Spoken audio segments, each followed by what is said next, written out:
আপনার বয়স অনুযায়ী কতটুকু ভাত নিতে পারবেন। আমাদের দেশে শর্করার প্রধান উৎস ভাত ও রুটি। আলুও খাওয়া হয় বেশ। এর বাইরেও অবশ্য এমন অনেক খাবার খাওয়া হয় যাতে উচ্চমাত্রায় শর্করা থাকে। চিড়া, মুড়ি, biscuit, cake, pastry, noodles, pasta, pizza কিংবা চিপসের মতো খাবারই যেমন প্রয়োজনের অতিরিক্ত শর্করা খেলে ওজন বাড়ে। ওজনের সঙ্গে সম্পর্কিত অন্যান্য স্বাস্থ্য ঝুঁকিও বাড়ে। 2 বছর বয়স পর্যন্ত কিন্তু খাবারের পরিমাণ নির্ধারণ করার কোনো প্রয়োজনই নেই।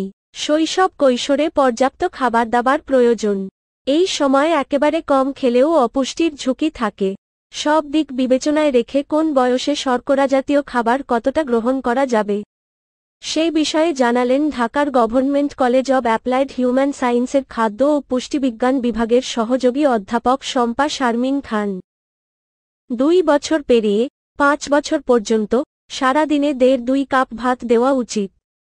একটা মাঝারি আলুর অর্ধেকটা দিন এই বয়সী শিশুকে। 6-10 বছর এই বয়সীদের জন্য শর্করার উৎস হিসেবে 1.5-2 কাপ ভাত, 2টি রুটি, আধা কাপ চিড়া বা মুড়ি, একটি মাঝারি আলুর অর্ধেক এবং 2-3টি বিস্কুটই যথেষ্ট। 11 থেকে 16 বছর এই বয়সে প্রয়োজন 3-4 কাপ ভাত, 3টি রুটি, 1 কাপ চিড়া বা মুড়ি, 1টি মাঝারি আকারের আলু। সারা দিনে এগুলোর সঙ্গে আরও খাওয়া যাবে 4-5টি বিস্কুট। 17 থেকে 20 বছর এই বয়সে সারাদিনে প্রয়োজন 3 কাপ ভাত, 2টি রুটি, একটি মাঝারি আলু এবং 2-3টি বিস্কুট। তবে কায়িক পরিশ্রম বেশি হলে আরও আধা কাপ ভাত এবং একটি রুটি বাড়িয়ে নিন। 21 থেকে 25 বছর 2.5-3 কাপ ভাত, 2টি রুটি আর মাঝারি আকারের অর্ধেকটা আলুই এই বয়সের সারাদিনের পুষ্টির জন্য যথেষ্ট। 26 থেকে 30 বছর 21 থেকে 25 বছর এবং 26 থেকে 30 বছর বয়সের জন্য শর্করার প্রয়োজন একই পরিমাণ। কিন্তু অতিরিক্ত কায়িক পরিশ্রম হলে এই বয়সে আধা কাপ ভাত বাড়িয়ে দিন, একটি রুটিও বাড়িয়ে নিন। মাঝারি আকারের আলুও খেতে পারবেন পুরোটা। 31 থেকে 35 বছর সারাদিনে 2.5 থেকে 3 কাপ ভাত এবং 2টি রুটি খেতে পারেন। আলু না খাওয়াই ভালো। নিতান্তই খেতে চাইলে মাঝারি আকারের আলুর অর্ধেকটা খেতে পারেন।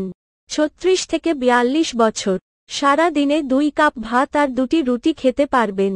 আলু পারতপক্ষে খাবেনই না। মুড়ি, চিড়া, বিস্কুটও নয়।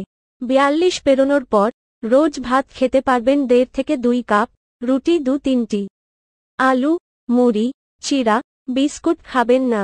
খেয়াল রাখুন এখানে যে পরিমাণ দেওয়া হয়েছে তা সারা দিনের জন্য। অর্থাৎ পুরো পরিমাণটাকে সারাদিনে ভাগে ভাগে গ্রহণ করতে হবে। একটি বা অর্ধেক আলু বলতে বোঝানো হয়েছে সারা দিনে মোট এই পরিমাণ আলু খেতে পারবেন যেকোনোভাবে। ভাজি, তরকারি, সালাদ প্রভৃতি যে উপায়ে আলু খাওয়া হোক তা যেন ওই পরিমাণ আলু দিয়েই করা হয়। আরও যা জানা জরুরি, ফাস্ট ফুড না খাওয়াই ভালো। কোনো দিন কেক, পেস্ট্রি, নুডলস বা ফাস্ট ফুড খাওয়া হলে সেদিনের ভাত, রুটি, আলু, মুড়ি, চিড়া, বিস্কুটের পরিমাণ কমিয়ে ফেলতে হবে যাতে সর্বমোট শর্করার পরিমাণ বেড়ে না যায়। কোনো বেলা হয়তো বাইরে বার্গার খেলেন, সেই বেলা কিন্তু আর ভাত, রুটি, আলু খাওয়া চলবেই না। খেতেই যদি হয় তাহলে কেবল আমিষ জাতীয় খাবার আর সবজি খেতে পারেন। রুটির জন্য বেছে নিন লাল আটা। বিশেষত 35 পেরোনোর পর কিংবা যেকোনো বয়সে ডায়াবেটিস থাকলে এই বিষয়টিতে অবশ্যই জোর দিন। ভাতের জন্য লাল চাল পাওয়া গেলে খুবই ভালো। সেটা না পেলেও যাদের ওজন বেশি কিংবা ডায়াবেটিস রয়েছে তারা মোটা চাল বেছে নিন, যা রান্না করার জন্য একটু বেশি সময় লাগে। চিনি এবং মিষ্টি খাবারেও প্রচুর শর্করা রয়েছে, এগুলোও অতিরিক্ত খাওয়া যাবে না। 30 পেরোনোর পর সারাদিনে 2-2.5 চা চামচের বেশি চিনি খাবেন না। মিষ্টি খাবার বা চায় যে পরিমাণ চিনি আছে সেটুকুও হিসাব করে মোট পরিমাণটা 2-2.5 চা চামচের মধ্যেই রাখতে হবে। 40 পেরোলে এই পরিমাণটা নামিয়ে আনুন 1 চা চামচের মধ্যে। ডায়াবেটিস থাকলে চিনি বাদ দিতে হবে। বয়স 40 পেরোনোর পর থেকে মিষ্টি ফল খেতে হবে পরিমিত পরিমাণে। আর যেকোনো বয়সে ডায়াবেটিস থাকলে অবশ্যই এগুলো কম খাবেন।